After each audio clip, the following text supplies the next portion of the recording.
نجم الدین ایوب نے زنگی کو پناہ دیتے ہوئے اپنے دل کی آواز پر لبیک کہا تھا۔ اس فیصلے میں کسی بیرونی دباؤ کا دخل نہ تھا، مگر جب بغداد میں اس کے سرپرست بہروز کو، جس نے اس کردی خانوادے کو تکریت کی قلعہ داری سونپی تھی، اس اقدام کی اطلاع ملی تو وہ ناراض ہوا اور اسے عاقبت نا اندیشی قرار دیا۔ اس کے باوجود نجم الدین کو اپنے کیے پر کوئی ندامت نہیں تھی۔ تاہم انہی دنوں ایک اور حادثہ پیش آ گیا۔ نشانہ بازی کے دوران نجم الدین کی غلطی سے تیر بہروز کے ایک غلام کو لگا، جو مہلک ثابت ہوا۔ نجم الدین کو اس واقعے سے سخت ندامت ہوئی۔ بہروز کے لیے بھی یہ بات بہت تکلیف دہ تھی، مگر چونکہ ایسا بلا قصد ہوا تھا، اس لیے رعایت کی گنجائش نکل آئی۔ چونکہ تقدیر الہی میں اس کردی خاندان اور زنگی خانوادے کے راستے ایک ہو چکے تھے، اس لیے کچھ عرصے بعد ایک ایسا واقعہ پیش آ گیا کہ نجم الدین کو سب کچھ چھوڑ چھاڑ کر موصل کی راہ اختیار کرنا پڑی۔ نجم الدین ایوبی کے صبر و تحمل کے برعکس اس کے چھوٹے بھائی شیر کوہ میں جوش کا عنصر غالب تھا۔ ایک دن اس نے شہر کے کسی بدکماش افسر کو جان سے مار ڈالا۔ اس افسر نے کسی لڑکی کو چھیڑا تھا۔ لڑکی نے آ کر شیر کوہ سے فریاد کی۔ وہ غضبناک ہو کر اس افسر کی تلاش میں نکلا اور اسے نیزے کے وار سے موقع پر ہی ہلاک کر دیا۔ کہا جاتا ہے کہ مقتول نصرانی تھا اور اس نے شیر کوہ سے بےہودہ گوئی بھی کی تھی۔ اس دور میں مسلمانوں کے سیاسی و اخلاقی تنزل کے باوجود افسران تو کجا حاکم بھی عدالت کی گرفت سے آزاد نہیں تھے۔ اس لیے شیر کوہ کے ہاتھوں اس ماورائے عدالت قتل پر حکومت نے باز پرس کی۔ خود نجم الدین اس معاملے میں اپنے بھائی سے ناراض تھا۔ اس نے خون بہا دینے میں بھی بھائی کی مدد سے انکار کر دیا اور اسے قید کر کے تمام صورتحال بغداد میں اپنے والی مجاہد الدین بہروز کو لکھ بھیجی۔ مجاہد الدین بہروز کو سخت رنج ہوا۔ اس نے جواباً لکھا، تمہارے باپ کا مجھ پر احسان ہے، اس لیے میں تم دونوں بھائیوں سے سخت برتاؤ کرنا پسند نہیں کرتا۔ تمہارے لیے بہتر یہی ہے کہ تکریت سے نکل جاؤ۔ 9 ماہ ہوئے کہ نجم الدین کی اہلیہ امید سے تھی۔ اس دوران اس نے ایک عجیب خواب دیکھا تھا۔ کوئی کہہ رہا تھا، بلا شبہ تیرے شکم میں اللہ کی ایک تلوار ہے۔ ادھر نجم الدین ایوب اور اس کا بھائی اب تکریت سے نکل کر اپنی منزل کہیں اور تلاش کرنے پر مجبور تھے۔ وہ عہدوں سے معزولی کا حکم نامہ وصول کرنے کے بعد اپنا ساز و سامان لپیٹ کر نہایت دل شکستگی کے عالم میں کسی نامعلوم ٹھکانے کی طرف روانگی کی تیاری کر رہے تھے کہ انہیں ایک خوشخبری ملی۔ گھر میں ایک بچے کی ولادت ہوئی تھی۔ عام حالات میں یہ یقیناً سب کے چہروں کو خوشی سے گلنار کر دینے والی نوید تھی، مگر یہاں نجم الدین ایوب کا غم اس مسرت پر غالب تھا۔ اس کی سرکاری نوکری ختم ہو چکی تھی، منصب چھن چکا تھا، سالہ سال کی کوشش اور محنت سے حاصل کردہ مقام خاک میں مل گیا تھا، خاندانی وقار پامال ہو چکا تھا۔ ایسے میں کوئی اچھی سے اچھی خبر بھی اسے خوش نہیں کر سکتی تھی۔ اس نے مایوسی کے عالم میں اس بچے کو اپنے لیے منحوس تصور کیا، جس کی آمد پر اسے اپنے گھر سے بے گھر ہونا پڑ رہا تھا۔ ان پریشان کن خیالات کا اظہار اس کے چہرے سے ہو رہا تھا۔ اس کی یہ حالت دیکھ کر اس کے کاتب نے کہا، اجازت ہو تو کچھ عرض کروں؟ نجم الدین نے اس بات میں جواب دیا تو وہ بولا، معلوم ہوتا ہے آپ اس بچے کی ولادت کو نامبارک تصور کر رہے ہیں، مگر جو ہوا اس میں بھلا بچے کا کیا قصور؟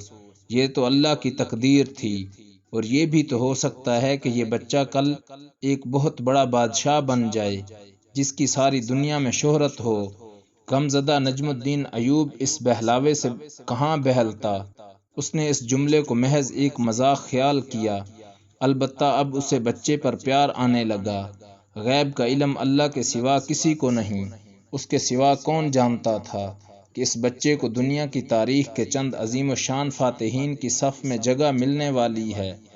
کسے خبر تھی کہ یہ اسلام کا وہ سپوت ثابت ہوگا جس کے کارناموں پر مسلمان ہمیشہ فخر کریں گے؟ یہ ایسا بادشاہ ہوگا جس کی شہرت تا قیامت رہے گی۔ تکریت کے قلعے کی سنگین وادیوں میں جنم لینے والے اس نومولود بچے کا نام یوسف رکھا گیا۔ یہی مستقبل کا صلاح الدین ایوبی تھا، جس کے نام سے اس کے پورے خاندان اور ملت اسلامیہ کی تاریخ چمکنے والی تھی۔ یہ واقعہ سن 1138 کا ہے۔ نجم الدین ایوب کو علم ہوتا کہ وہ کس فرزند کا باپ بنا ہے تو یقیناً اس کا رنج و غم مسرت و شادمانی کی انتہا میں تبدیل ہو جاتا، مگر ہر انسان کی طرح وہ بھی کل سے ناواقف تھا۔ وہ صرف آج کو دیکھ رہا تھا، جس میں اس کے لیے کانٹے ہی کانٹے تھے۔ تکریت سے نکلتے ہوئے نجم الدین ایوب کو عماد الدین زنگی کے سوا اور کوئی سہارا نظر نہیں آ رہا تھا۔ اسے امید تھی کہ اطابق زنگی، جس کی بلند ہمتی کا وہ شروع سے گرویدہ تھا، اسے نہیں بھولا ہوگا۔ یہ دور عماد الدین زنگی کے عروج کا تھا۔ ہر زبان اس کی شرافت، دلیری اور عدل و انصاف کا اعتراف کر رہی تھی۔ اس نے اپنا نظام حکومت اس خوبی سے چلایا کہ نظام الملک طوسی کے دور کی یاد تازہ ہو گئی۔ اس کے فرنگیوں کے خلاف جہادی کارنامے لوگوں میں مشہور تھے۔ حقیقت یہ ہے کہ اس نے برسوں بعد عالم اسلام کو جہاد کا بھولا ہوا سبق یاد دلایا تھا۔ نصرانیوں کی وہ طاقت جسے مسلمانوں کے انتشار نے ناقابل شکست بنا دیا تھا، عماد الدین زنگی کے پے در پے حملوں سے اپنا سابقہ رعب و دبدبہ کھونے لگی تھی۔ نجم الدین ایوب جب عماد الدین زنگی کے ہاں پہنچا تو وقت کا یہ شاہین صفت مجاہد شام سے نصرانیوں کو مکمل طور پر بے دخل کرنے کی تیاریاں کر رہا تھا۔ اس نے نجم الدین ایوب جیسے قابل انسان کی آمد پر خوشی کا اظہار کیا اور اسے فوج میں موزوں عہدہ اور جاگیر عنایت کی۔ عماد الدین زنگی نے آئندہ چند سالوں میں شام کے عیسائی مقبوضات اور وہاں کے ملت فروش مسلمان حکمرانوں کے خلاف زبردست مہمات انجام دیں۔ سن 1137 میں اس نے بال بک کا مشہور قلعہ بھی نصرانیوں کے حلیف مسلم امراء سے چھین لیا۔ قلعے پر قبضہ کے بعد موصل کی فوج کے افسران ان دشمن امراء کو سولی دینے لگے جو ان کے نزدیک ناقابل معافی تھے۔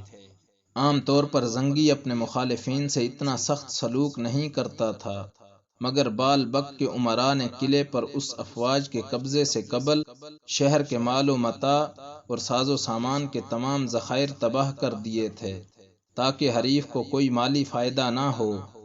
اس لیے زنگی نے غصے ہو کر اس حرکت کے ذمہ داروں کو سزائے موت سنائی تھی اور اب یہ قیدی سولی کے سامنے کھڑے تھے۔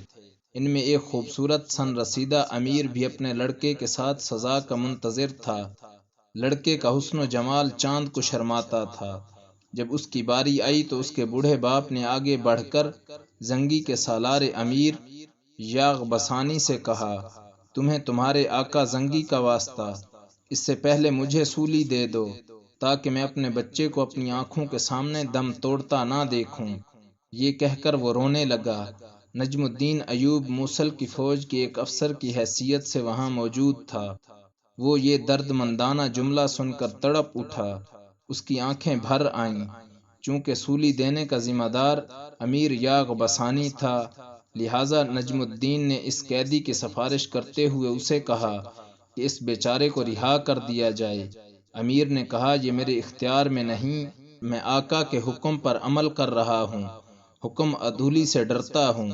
بے چین نجم الدین عماد الدین زنگی کے پاس جا پہنچا اور اسے یہ قصہ سنا کر قیدی باپ بیٹے کی رہائی کی درخواست کی۔ زنگی اتنا متاثر ہوا کہ اس نے تمام قیدیوں کو آزاد کرنے کا حکم دے دیا اور ساتھ ہی نجم الدین کی شرافت اور رحم دلی سے خوش ہو کر اسے بال بک جاگیر کے طور پر دیا۔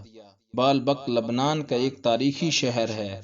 یہاں قدیم مذاہب کے عبادت خانے اور بلند و بالا ستونوں پر استادہ عجیب و غریب محلات انسان کو صدیوں پرانے دور میں لے جاتے تھے۔ مقامی لوگوں کے مطابق ان محلات میں سے ایک حضرت سلیمان علیہ السلام کا تعمیر کردہ تھا۔ حضرت الیاس علیہ السلام کی قبر بھی اسی شہر میں بتائی جاتی تھی۔ دمشق سے حمص جانے والی شاہراہ پر واقع ہونے کی وجہ سے اس کی عسکری حیثیت بھی غیر معمولی تھی۔ موسم کے لحاظ سے یہ شام کا سرد ترین علاقہ ہے، جو سطح سمندر سے 3700 فٹ بلند ہے۔ اس کی آبادی ایک مضبوط فصیل سے گھری ہوئی تھی۔ جس کے مغربی کونے پر بال بک کا تاریخی قلعہ تھا۔ شہر کے اطراف میں میلوں دور تک سرسبز کھیتوں اور خوشنما نخلستانوں کا سلسلہ تھا، جنہیں لبنان کے پہاڑوں سے نکلنے والا چشمہ راس امین سیراب کرتا تھا۔ نجم الدین ایوب یہاں بہت خوش تھا۔ اس صحت بخش پرفضا مقام میں اس کا نونہال یوسف خوب پروان چڑھ رہا تھا۔ نجم الدین شروع ہی سے اس کی تعلیم و تربیت پر بھرپور توجہ دے رہا تھا۔ ادھر عماد الدین زنگی نصرانیوں سے فیصلہ کن جنگ کے لیے دمشق پر قبضہ کرنا ضروری سمجھتا تھا، جو بال بک سے صرف 36 میل کے فاصلے پر تھا۔ اس کا حاکم نصرانیوں کا حلیف تھا۔ زنگی کے نزدیک اس کا وجود نصرانیوں سے کم خطرناک نہیں تھا۔ زنگی اس سے پہلے بھی دمشق پر زور آزمائی کر چکا تھا، مگر اس کی مہم ناکامی کا شکار ہوئی تھی۔ تاہم بال بک جیسے مضبوط قلعے کو اپنی آخری سرحدی چوکی بنانے کے بعد وہ کسی بھی مناسب موقع سے فائدہ اٹھا کر دمشق پر اچانک حملہ کر سکتا تھا۔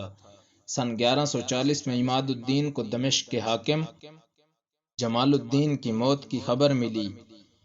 دمشق میں تھوڑی ہی مدت میں کئی حاکم تبدیل ہوئے تھے۔ تاج الملک نے سن 1132 تک، شمس الملوک اسماعیل نے سن 1135 تک اور محمود شہاب الدین نے سن 1139 تک حکومت کی تھی۔ اس کے بعد جمال الدین محمد اپنی حکومت کے پہلے ہی سال فوت ہو گیا۔ زنگی کو جوں ہی اس کی موت کا پتہ چلا، اس نے کسی پس و پیش کے بغیر دمشق کا محاصرہ کر لیا، مگر جمال الدین کے بیٹے مجیر الدین نے اپنے باپ کی مسند پر بیٹھتے ہی زنگی سے مقابلے کے لیے عیسائی قلعہ داروں کو مدد کے لیے بلا لیا۔ زنگی نے نصرانیوں کی آمد کی اطلاع پا کر محاصرہ اٹھا لیا اور اس طرح یہ مہم بھی کامیاب نہ ہو سکی۔ اسی سال اس نے دوبارہ دمشق پر حملہ کیا، مگر یہ کوشش بھی ناکام رہی۔